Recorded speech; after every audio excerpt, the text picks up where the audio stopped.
Autoritetet italiane kanë zbuluar një rrjet të strukturuar të trafikut të drogës që vepronte në Rom, i cili sipas hetimeve drejtohej nga një shtetas italian dhe bashkëpunonte me persone me origjinë shqiptare. Grupi dyshohet se kishte ngritur një sistem të qëndrueshëm të furnizimit dhe shpërndarjes kokainës në disa zona të kryeqytetit italian. Sipas raportimeve në Roma Today, aktiviteti kriminal ishte i organizuar në mënyrë të tillë që garantonte fitime të mëdha dhe shpërndarje të shpejtë të lëndës narkotike. Gjatë operacionit janë arrestuar disa persona dhe janë sekuestruar sasi të konsiderueshme droge, po ashtu janë dokumentuar lidhje të vazhdueshme të anëtarit të rrjetit me bashkëpunëtorët e tyre. Dhe për mësuar më shumë detaje lidhur me këtë hetim, në artikullin e publikuar nga Roma Today pak ditë më parë, kam kënaqësinë të kem gazetarin Lorenzo Nicolini, autori i këtij shkrimi. Lorenzo, kënaqësinë të kem në Euronews Albania. Buongiorno anche a voi. Dhe juve dhe gëzuar vitin e ri. Gëzuar edhe për ju, Lorenzo, një vit sa më i mbar. Ndalim pak te ky artikull i publikuar prej teje, na trego pak më shumë detaje. Kush janë personazhet, çfarë rol, cili është roli i tyre dhe çfarë peshë kanë pasur ata në Rom?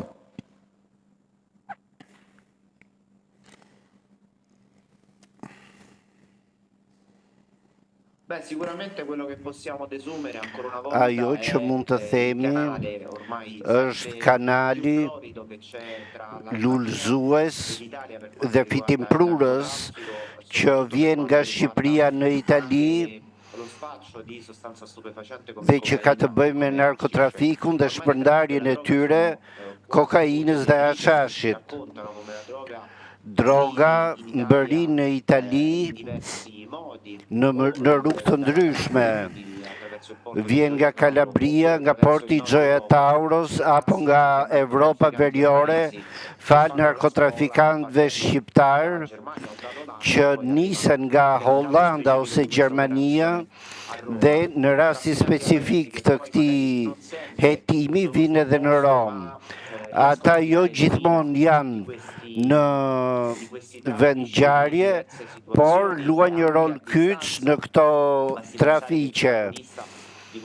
Protagonisti i këtij operacioni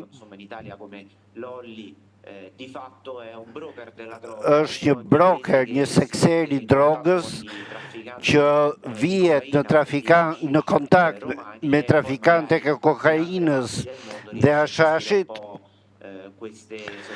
dhe menaxhon këto substanca. E kuptoj, cilët ishin shqiptarët në këtë grup, Lorenzo? Dhe cili ishte kreu i këtij grupi?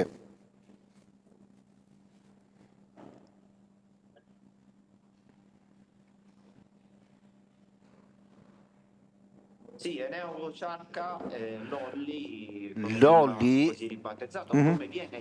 me një pra me pseudonimin e tij, konsideroj një figurë shumë e rëndësishme, sepse së bashku me bashkëpunëtorë shqiptar të tjerë, sillte qindra kilogram dhe në disa rasta tonelata drogë që mbërrinin në Rom. Lolli është gjithashtu person që në të kaluarën ka marrë pjesë, ka qenë pjesë e operacioneve të antikrimit dhe ka qenë në kontakt me figurat e krimit në Rom, si Fabrizio Piscitelli, i shefi i tifozëve të Lazios, si dhe me persona të lidhur me klanin seneze. Aktualisht Lolli, siç e quajmë këtu, është në kërkim, është në arati dhe nuk është kapur ende. Dyshohet që ai të jetë në Dubai apo zonat të tjera të Emirateve Arabe. E kuptoj, Lorenzo, si ka ardhur duke ndryshuar roli i grupeve shqiptare, gjithmonë duke referuar në dosjen që ti ke publikuar pak ditë më parë. Ti ke bërë pafund artikuj për shqiptarët, po ku dallojnë ndër vite deri tek hetimi më i fundit dhe artikulli më i fundit përfshirja e shqiptarëve në grupet kriminale?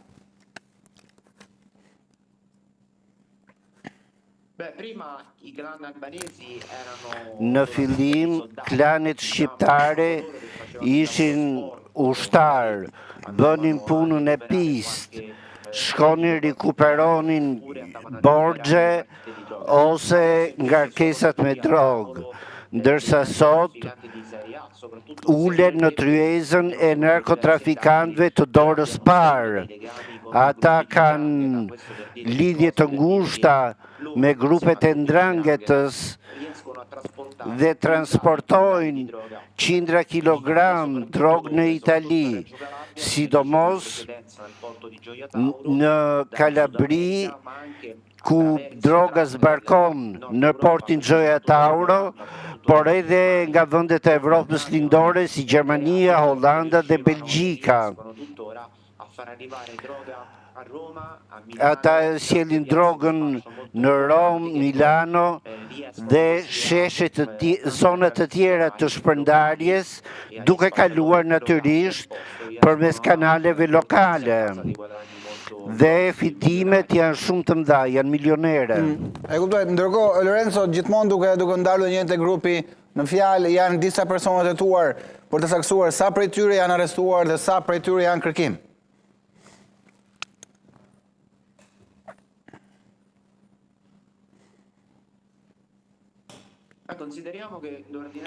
Mund të themi se urdhrat e arrestit ishin për 13 persona, jo të gjithë janë arrestuar, 3 janë në kërkim, njëri prej të cilëve është Loli, personazhi i njohur me këtë emër. Pra, që është Eneo Carca, lindur në Kuçov, është Loli, pra kështu identifikohet, po. Ci racconta che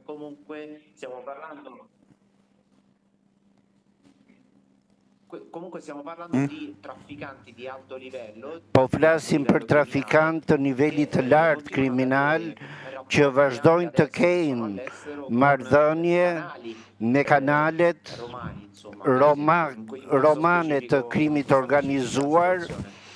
Dhe kjo është situata. Okej, Lorenzo, tashmë padyshim një grup bie dhe vijojnë ende të jenë, por pas ngjarjes së Pishiteli, Diabolikos, vrasjes së tij dhe mbylljes në 41 bis të Demçes, një nga personazhet që ti ke shkruar shumë për të, një nga shqiptarët që ka qenë nga bosët e Romës. Çfarë po ndodh me drejtimin e Romës? Kush e drejton Romën tani? Romën kriminale flas, ë?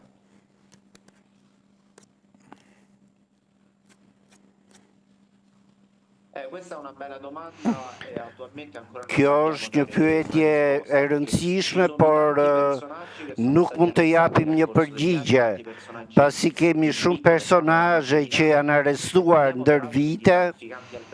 Nëse flasim për trafikantë shqiptar, janë 2 të cilët janë jashtë shtetit, por janë ende të fuqishëm, pasi edhe pse ka urdhër arrest ndaj tyre, Arben Zogu dhe Dorian Petoku,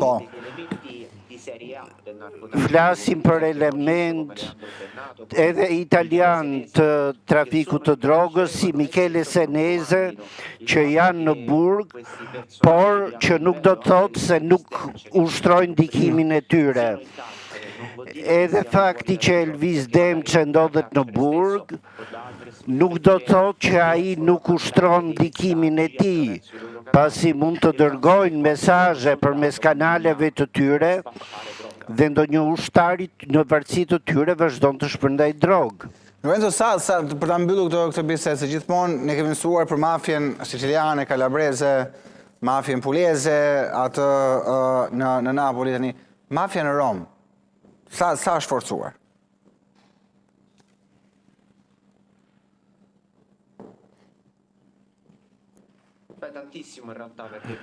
Është forcuar shumë, sepse në qytetet e mëdha, si në Rom, krimi organizuar ndërthuret me ekonominë formale dhe është shumë e vështirë të kuptosh se cila është ana ligjore dhe ajo informale. Është e vështirë të dallohet paraja e ardhur nga trafiku i drogës, pasi grupe të tilla fitojnë miliona euro dhe kanë nevojë për ta pastruar këtë para. Kanë nevojë për ta vendosur në qarkullimin e ekonomisë formale dhe në një qytet si Roma me përmasa dhe potenciale të mëdha.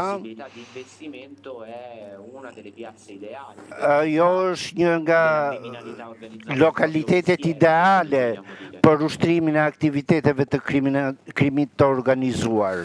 Lorenzo Nicolini, shumë faleminderit. Kënaqësi shumë të kisha këtë të premte në emision, të përshëndes dhe të uroj një fundjavë sa më të mbar. Je gjithmonë i mirëpritur në Euronews Albania. Si gjithmonë, kënaqësia është e imja. Buon weekend. Ishe Lorenzo Nicolini, gazetar në Roma Today, në këtë bisedë shumë interesante për një nga hetimet e publikuara prej tij, pra bëhet fjalë për një grup shqiptar që drejtohen nga Eneo Carka, një shqiptar i lindur në Koçovë, por si sa Lorenzo Nicolini, ai ndodhet në Emiratet e Bashkuara Arabe, ka arritur të ratiset, pra janë hetuar 24 persona. Dosjen padyshim Euronews Albania e disponon dosjen e plot të këtij operacioni me emrat e gjithë personave të përfshirë, do keni mundësi ta keni në euronews.al në web.